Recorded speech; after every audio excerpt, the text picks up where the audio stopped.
Hey, welcome everybody. Here's a familiar face. We've got Denis Manzer tuning in with us live. Right on, Malcolm, right on. It's an honor on Valentine's Day to be sharing hot chocolate with you. Are you my Valentine?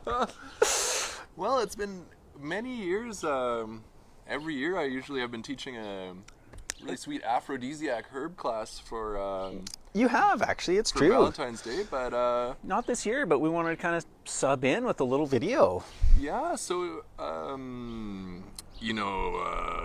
what we have in our cups here is the February special hot chocolate here at Light Cellar. Totally. So we've got two hot chocolates for the month that we're featuring. One is the YYC Hot Chocolate Festival, which is the Get Yoked. Absolutely delicious, incredibly creamy, nutritious hot chocolate. It's amazing.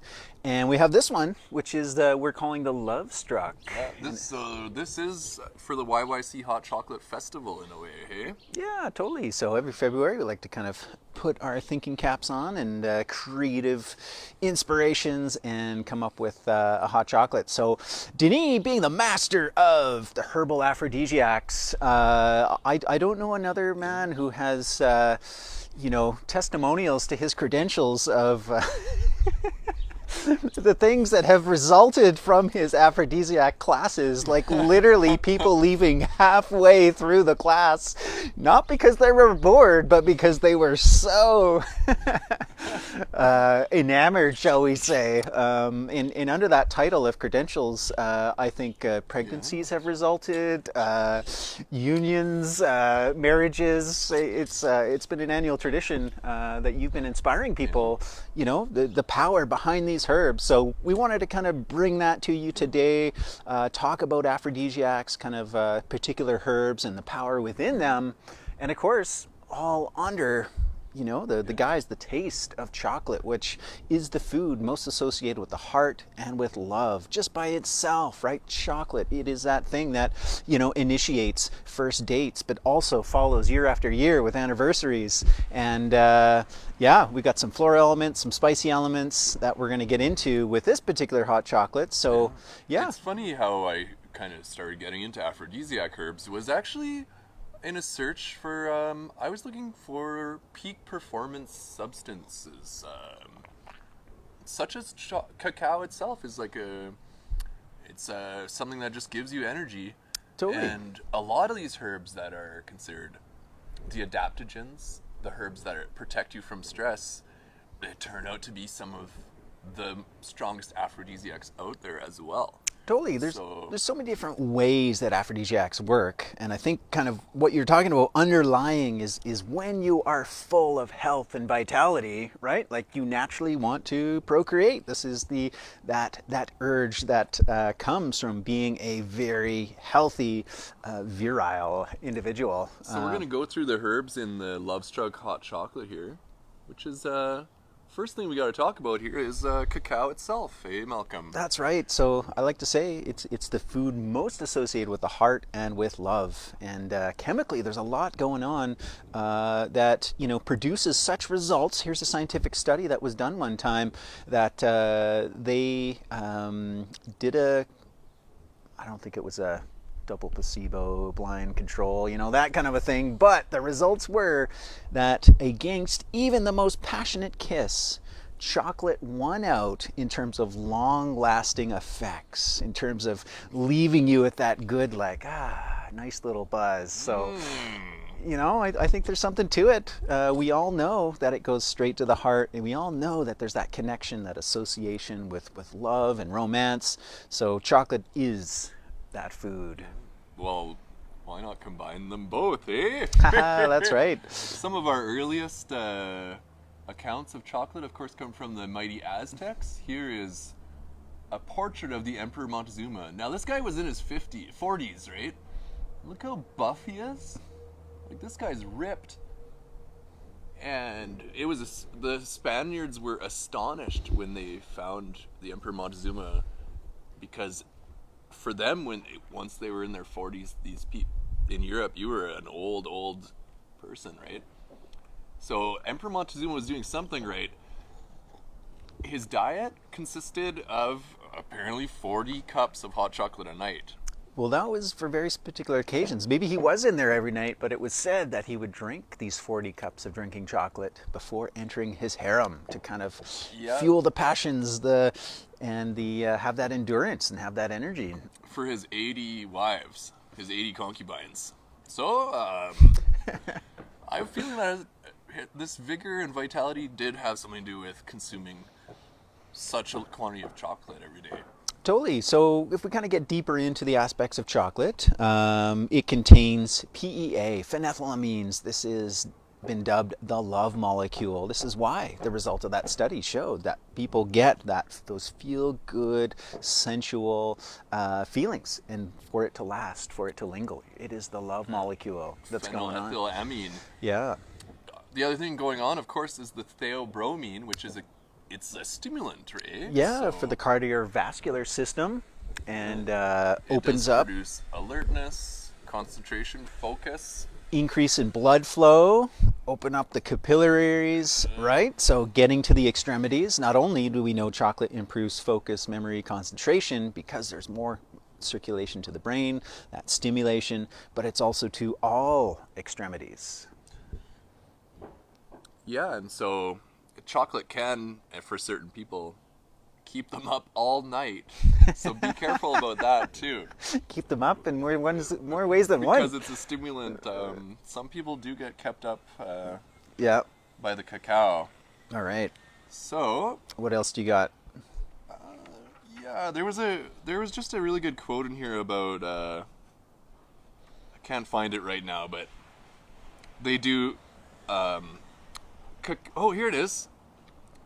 Okay, so this is a quote from Dr. Stubbs, who I don't know. He was a doctor when chocolate first came to Europe. And show them which book you're reading out of. Oh yeah, this is David Wolf's Naked Chocolate book. Definitely recommended if you're into chocolate. All right, you found the quote. Here we go.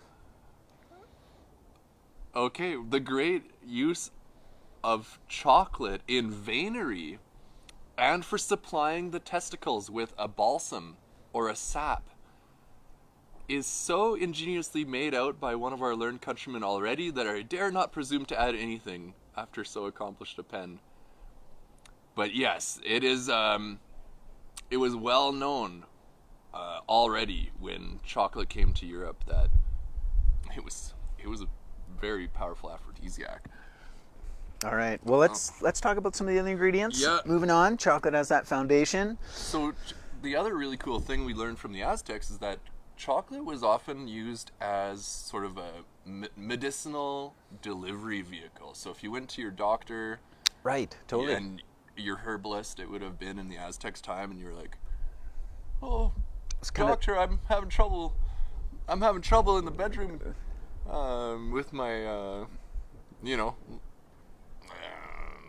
what I mean." Yeah. Yeah. You wouldn't get given Viagra. No. Back then, they would serve you a hot chocolate. Yeah. And this hot chocolate would have a concoction of different herbs. So there's a whole bunch of lists of their different,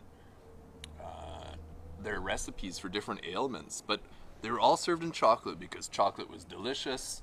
It guaranteed people were going to be taking their medicine. Yeah. And then this kind of effect on the blood, the vasodilator. Basically driving it into the system, deep into the system. It was a carrier in that regard as well. So all kinds of things were added, and that's what we got. We kind of recreated that a little bit here. So first aphrodisiac ingredient in this formula is maca.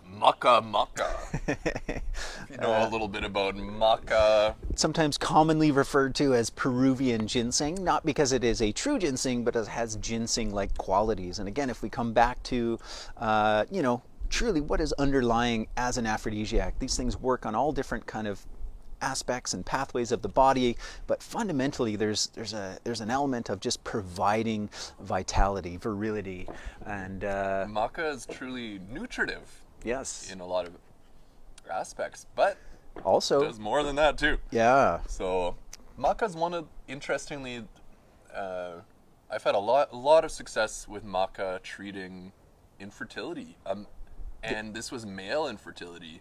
Okay. But I know at least 3 maca babies when the gentleman started taking maca. Right. Yeah.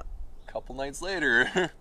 But yeah, maca has been one of the most effective for me as far as helping people, because a lot of people have reached out about that stuff. Yeah. But All okay, right. this is so Maca Root. We have a really good little. This is Dave Wool's superfoods book, and in the back he has, in the appendix, is where he has all the research, all the research, which is really cool. But yeah, maca increases sexual desire, libido by 180%, increases number and mobility of sperm, increases DHEA levels in a majority of men, decreases anxiety and stress. So let's just pause on that for a sec, because again, how do these aphrodisiacs work, right? There's that foundation of just vitality, but then there's also, removing barriers. Like if somebody's in like a stressful, kind of pent up state, it's not conducive. So some aphrodisiacs work by relaxing and just calming, right? And then one is more open and receptive. Yes, it produces a general sense of well-being. Yeah. But yes, So let's go into that libido, that 180% Yeah. increase there. so maca helps improve sexual activity and satisfaction by increasing vaginal lubrication in women, as well as increasing seminal volume, ejaculate by 30% in men. Well, can I become part of these studies? Do you know, Malcolm? How do you get into these studies? Volumes will be written about you, Denis. Yeah. That's right. We'll have to take this into our own hands, citizen scientists. Yeah. But yes, Okay, carry that's on, carry on. So that's quite fascinating. Yeah, prestigious medical journal of urology there. Tell of experience of erectile disorder, and maca being, again, like you say, like Viagra. Who needs that? We got so many kind of roots and barks and formulas that are out there that are the natural way to go. Yeah, the maca group had 400% more copulation. Than the control group. Yeah, so very fascinating stuff. Yeah. I know it's It also, so increases fertility, like you mentioned, both men and women, balances hormones, relaxing, increasing vitality, checks all the boxes there. why do people take maca in the Andes? It's because the maca's from Peru, right? High in the Andes. And when asked, why do you take maca? If you ask one of the villagers, there's a famous one where she says, well, for energy, of course, but it's also good for sex. Right? Yeah. There we are. I know it's kind of talking about this stuff, fertility and stuff. It's actually a really important subject to be talking about. It's talking about sexuality has got all sorts of there's so many things. Talking about sexuality is kind of taboo, but it's so important that we talk about this kind of stuff, Malcolm? Mm-hmm. Especially, well, this day and age, the lengths, the troubles that so many couples these days will go to trying to conceive, and we got to get the fertility rates back up, the sperm rates back up. Yeah. We got all the herbs to try and help with that. True. So there's hope.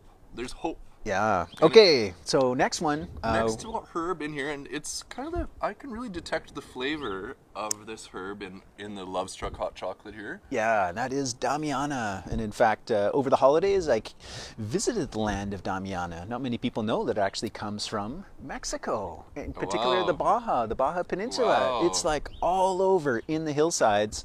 Cool. And I didn't know that till I was down there. I was like, oh my gosh, there it is. And took a little walk in that kind of desert area, got to connect with the plant. It wasn't the time to actually harvest. It does have its own season, but there it was. Okay, so we're going to reference here The Healing Power of Rainforest Herbs. Incredible book. This is a great resource. But yeah, here's Damiana.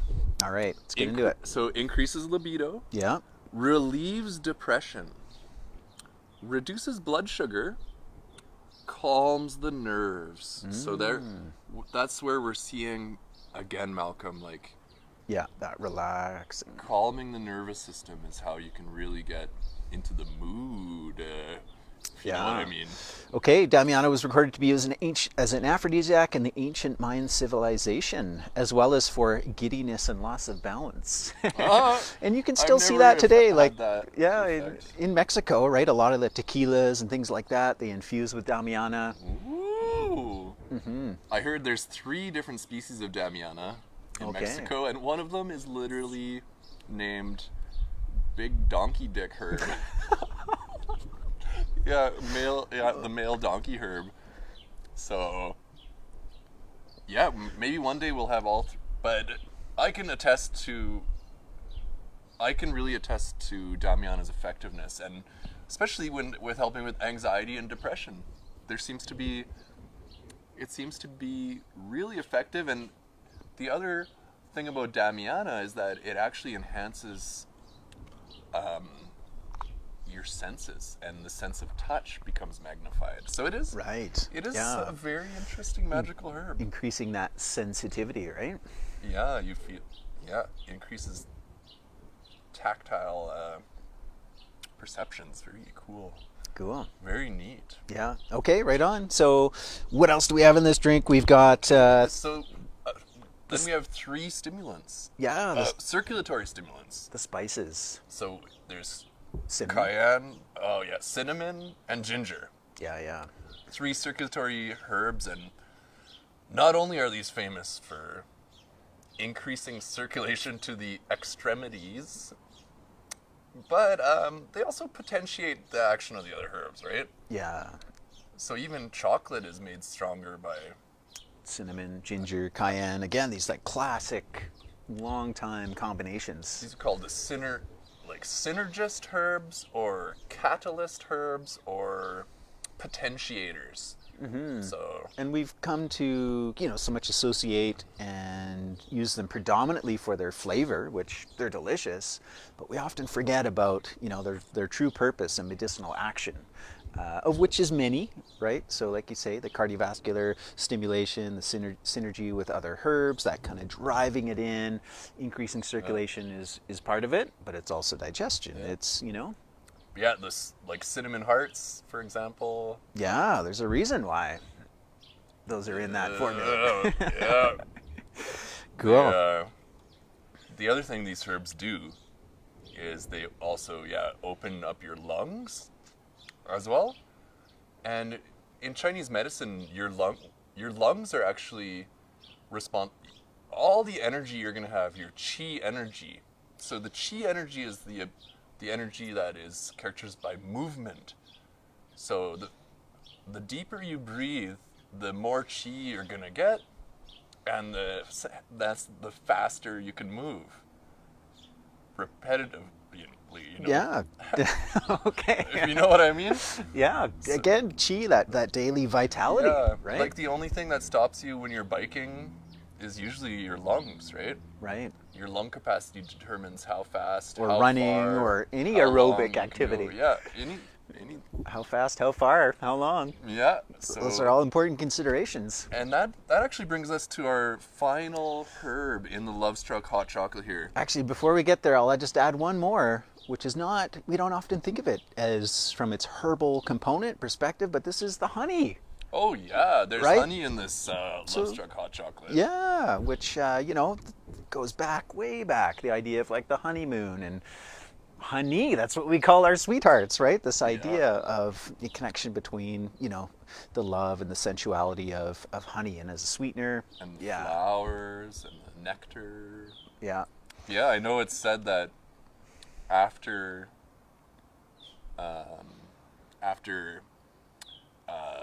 you might have lost some fluids, right, after some intense exercise.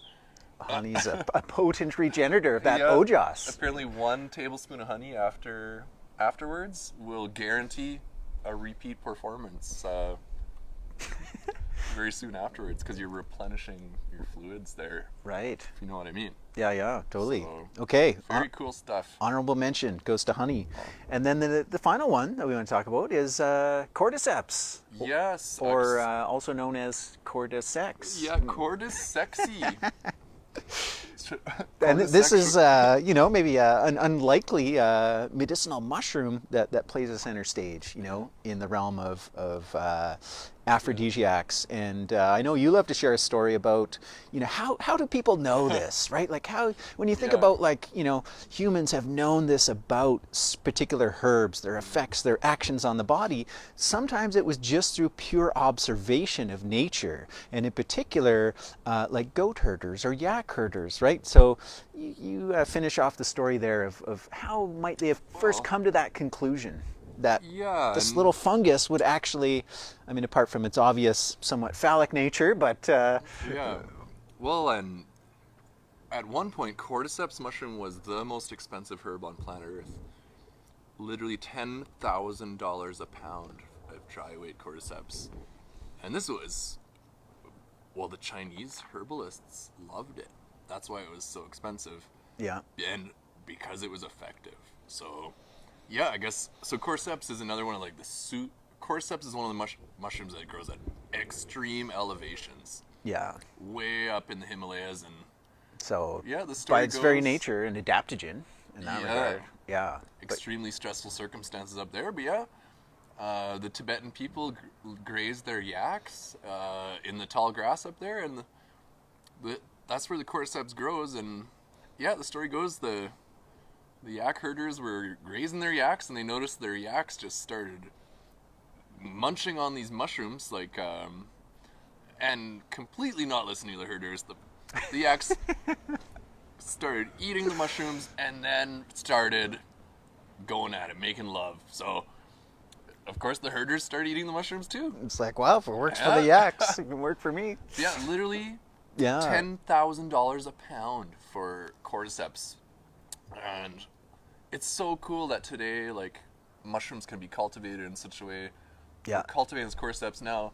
We've got these jars that are $40 maybe. That jar would have been $10,000 or more. And in fact, I think it should go bear mentioning that, this entire drink is full of treasures, things that people of the past, of ancient cultures, sought out, revered, used, and were extremely valued and valuable. And here we have them, boom, we can add them by the teaspoon, a tablespoon. How common has cinnamon become? But just because it's common, let's not, forget its miraculous nature. Same with Cordyceps, same with Damiana. Its weight in gold. And we can bring it all together in one cup, one elixir is amazing.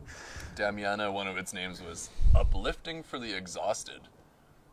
That's what the Mayans would say, so you can't really do much if you're exhausted. No, and Cordyceps, it's a mushroom that's known for that, as a restorative, but also like a performance enhancer. Yeah, so Cordyceps is very famous for opening up the lungs, increasing aerobic capacity. Mm-hmm. And as we were talking before, when you open up your lungs, you can actually have a lot more chi energy. Direct channel the vitality, right? Bringing that in. It's the idea of controlling chi. Yes, the ability to move. Harness that energy.